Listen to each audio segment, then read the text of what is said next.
Hello everybody, my name is Johnny Surswath, chef and owner of Cow Noodle Shop in Dallas, Texas. Today we're going to be making kapun noodles. So it's vermicelli noodles with kalanga, fair lime leaf. The main focus on that was a lot of fresh herb and spices. Nothing too hard about it, it's nothing too complex. It's just understanding time, temperature, and the smell of the dish. Alright, let's get started guys. First off, what we can do is I'm going to get my kalanga. It's a root in the ginger family.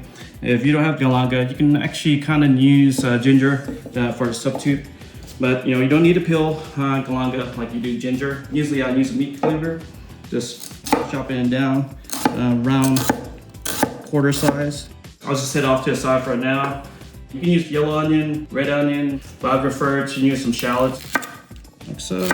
My mom always taught me how to peel a shallot or onion is I actually use a knife and just use to peel the skin off. Just like that.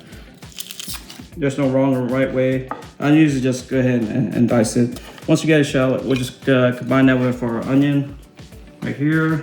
And then next step, we'll just go ahead and use about 6 to 7 fair lime leaf. We call it in Lao, bai ki hut. So bai, it's like you say bye bye bye, like the song in sync. So bai is a leaf, and then kihut is the actual lime leaf. One more ingredient, lemongrass, right? On the outer skin, it's pretty much like hay, grass, and very fibrous. So we want to take that outer layer off. So what I usually do is go ahead and cut the ends off. So then the tip as well, quartered, and then I'll get it smashed up. But you just want to break that up, get all the juices out from the lemongrass. That's where all the majority of the flavor of lemongrass is. It's actually inside here. Next one is actually garlic. So I usually do about 2 to 3 cloves. Smash it, just a rough chop. Cooking, especially this dish right here, it's just very rustic and no wrong or right way of doing things. So I have all my greens here. Let's get started on the stock. Got my pan kind of hot already, so let's get about quite a bit of oil. Got my onions, my shallots going into the pan. So I'm just gonna stir this around a little bit here. Once you get everything sweated out, we'll just go ahead and add our garlic. And then of course we'll just stir that around as well too. So just see everything steaming up right now. That's when you know that you're cooking things right. And of course the bottom is actually going to create this little brownness at the bottom. That's perfect. That's where all that richness and flavor goes into. Right now I'm just going to add like a half cup of water. Just kind of deglaze the bottom of my pan. A little bit at a time. See how all that brownness is coming out right there. That's what you want. That's where the flavor is at from the onion and garlic. Keep on stirring around, let it sweat again, and I'll go ahead and add the rest of my water. Next going in is actually your herbs, right here. Next one is red curry paste. We're gonna put in there. So once you add your curry paste in here, just stir around. Like that. It's smelling good right now. I'm not gonna lie. Turn down the heat to about medium-low. So then we'll add our next ingredients. I have approximately 2 cans of coconut milk in here. I won't put everything in at once. I'll put maybe like a can and a half at first, and then at the end I'll finish off with a little bit more coconut milk. We want some creaminess, which is the coconut milk that we're going to use today to create that creaminess and giving us that nice sweetness and then sour, salty. So it's an all-around dish where it's a little sweet, sour, salty. And then next step, we're gonna go ahead and add some more water. 2 to 3 cups should do it. Our stock is simmering. It's medium low right now. We'll have that simmer for about 5 to 10 minutes, depending on how much more work we have. It's not wrong or right on cooking it down. Cooking down is gonna be just more richer. So we just want to find a middle balance, which is gonna be a little brothy, a little bit rich. So in the meantime, let's go ahead and start on our meats. So this is actually bamboo shoot. If you can't get fresh bamboo shoot, you can actually get canned bamboo shoot from the stores. In this case, we have a fresh one that's been washed and then boiled. So what I'll do is just go ahead and cut this in half, cut it into quarters, and then just slice it down. There's actually quite a bit around riverbeds here in Dallas. Even when I grew up in Texas, my mom, my dad, they also actually go foraging for bamboo shoots. You just kind of see your parents, out in the forest, just, creeks, bed, lakes, foraging for mushrooms, bamboo shoot as a child. It was kind of strange for me, but in a way, it was kind of like just, fun time and playtime outside with my parents. But those things I take for granted now, because then, I lost my mom. That's part of the reason why I opened the restaurant. That's the reason why I'm cooking a dish that's actually familiar to me, and it's actually a dish that I cooked for her when I was starting to cook again. The thing is, she taught me how to cook, so everything that I learned was from her. So this is one of those dishes that I actually enjoyed the most of cooking. I'm actually going to cut a little bit of carrots. This is actually just garnish. All right, let's check on our stock and see where we're at for now. Everything's kind of like binding together right now.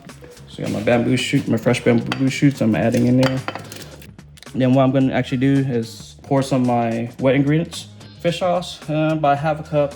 What I do is I'll just add, a little bit at a time. Next one is unfiltered fish sauce. So badak. Badak is actually something that we use in Lao culture quite a bit. It's that umami flavor, that saltiness, that richness that creates it from anchovies being fermented for years upon years, and it's unfiltered. So you have all that the gritty, the nitty chunks in there. But if you can't find badak at your grocery stores, then just add a little bit more fish sauce. Next we have is oyster sauce, blended chili peppers. Sprinkle some in, just a little bit here, and I'll save some for the rest for later. And then also whole dried chili pepper as well too. Just incorporate all that. And of course, you have to taste. Mom's like, how you gonna know your food's good if you don't taste, right? So, man, that's pretty damn good right now. Let's do some more garnish, all right? So next for a garnish, red cabbage, real thin slices. You wanna see this, it's real thin strips. I have my white cabbage that I'm gonna cut too. So, salt, water, just rinse it off real quick. So next what we have, just a bunch of mints. Just pick the leaves off. The mint's a herb that we use quite a bit in Laotian cooking. And actually gonna combine that with our cabbage bowl, and then also with our carrots. Everything gets incorporated so it's easier to pick up once you garnish. So here's your pile of your garnish right here. It's gonna look amazing and it's gonna taste amazing. All right, so next cilantro and then a little bit green onion. We pretty much have our garnish ready. We'll set it off to the side, and now we're gonna check our stock again. All right, as you can see, our stock kind of reduced a little bit. So I got my coconut milk. I'm gonna go ahead and pour. Gonna add a little bit more of my fish sauce, unfiltered fish sauce. And then add shrimp paste. So what I do is just kind of like probably like half a teaspoon. And now we're gonna add our tuna. Right now I just got 1 can of tuna, so I'll add that in. I'll give it a quick stir, and then next one is gonna be my quail eggs. These are actually already boiled from a can. If you don't have quail eggs, then just omit it, all right? And you can try and use big chicken eggs or duck egg. The thing is, you can do whatever you want because you're cooking it, not me. So this is approximately about 1 can of quail eggs, and it goes in. Get everything stirred up again. So let that simmer for about another 5 minutes or so. And then while that's cooking, we'll go ahead and cook our vermicelli noodles. I recommend soaking them in water first to actually soften them up a little bit. This one I soaked for probably about 3 to 4 hours. Just get a pot of water, get it boiling. And then once you have it boiling, just go ahead and add your noodles in here. Stir around a little bit, just make sure all the noodles are cooked evenly. So you just let that boil a little bit, and then we'll come here and check our stock. Yes, nice. What I do next is actually add a little bit more chili, because I love chili in mine. Just kind of stirring everything around. And then once that's done, then you come to your noodles. Your noodles should be pretty much done. So that's pretty much the consistency of you want. And then next is just strain out your noodles. Just rinse it off, get some of that starch off, and let's let it sit and drain. Next, a little bit of sugar.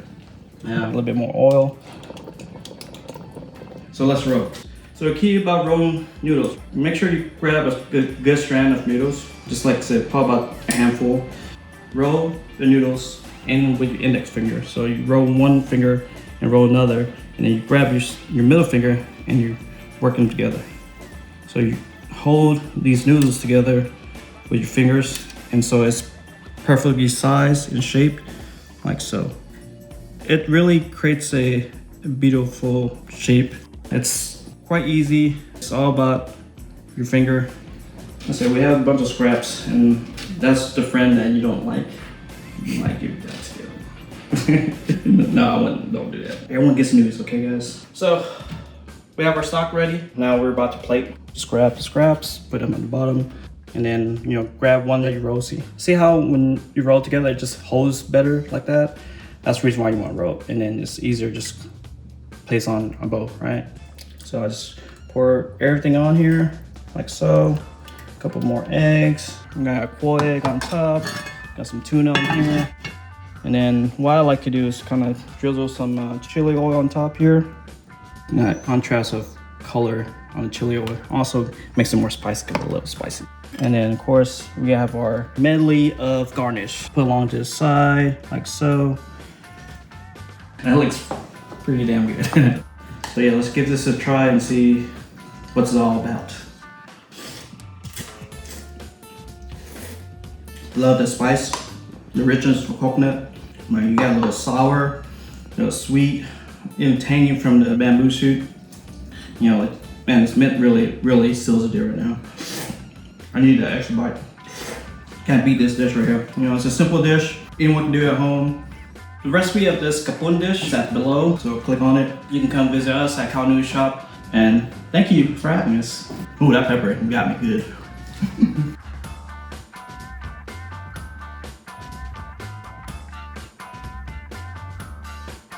My mom also told me to use my senses when I'm cooking. Your smell, your touch, your sight, understanding time changes, temperature changes. You guide yourself when you're cooking.